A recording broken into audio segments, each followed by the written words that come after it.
Griselda was young, too young to understand the cruelty of cancer. It had taken root in her mother, slowly draining her strength. Griselda remembers her mother's gentle hands, now frail and thin. She remembers the smell of lavender and chamomile, a last attempt to soothe the pain. And then she remembers the silence. Her mother was gone, leaving a void that echoed with every beat of Griselda's young heart. Life without her mother was a harsh reality. Griselda found solace in her father, his love a beacon in the darkness. He tried to fill the emptiness, to be both mother and father. He told her stories, each one a thread woven into the tapestry of their love. He held her tight, whispering that they would get through this together. But fate, it seemed, had other plans. Griselda's father, her rock, her protector, fell ill. It happened quickly, a whirlwind of hospital visits and hushed whispers. Griselda clung to hope, praying for a miracle. But deep down, she knew. The silence was coming for her father too.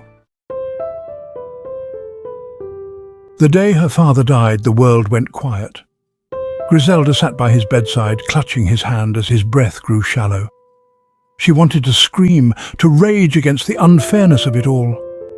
But all that came out was a choked sob, the sound of her heart breaking. Loneliness became her constant companion.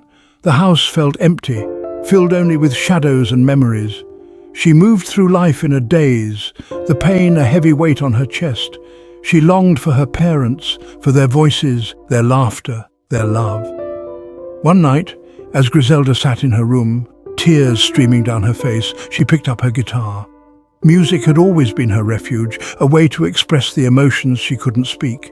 As her fingers moved over the strings, a melody began to form. A melody filled with sorrow, with longing, with love. The words came pouring out, each one a testament to the pain she carried. She sang of her mother's gentle touch, of her father's unwavering strength. She sang of the void they left behind, the silence that threatened to consume her. She called the song Angel's Cry, a tribute to the two angels now watching over her. Angel's Cry became her sanctuary. In its melody, she found solace. In its lyrics, she found her voice. She imagined her parents listening, their presence a tangible comfort. She felt their love surrounding her, reminding her that she was not alone. Section 4. Finding Refuge in Faith.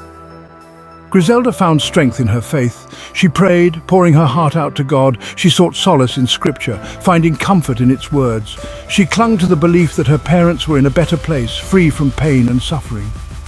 Her faith became her anchor, grounding her in the storm of her grief. It gave her hope, reminding her that even in the darkest of times there was light. It gave her strength, the strength to face each new day. Section 5. Betrayal's sting, a brother's deception. But life had one more test in store for Griselda. Her brother, her own flesh and blood, betrayed her trust. He spread lies, venomous whispers that sought to tarnish her reputation. The pain of his betrayal cut deep, a wound that seemed to reopen the scars of her grief. She couldn't understand how someone she loved could hurt her so deeply.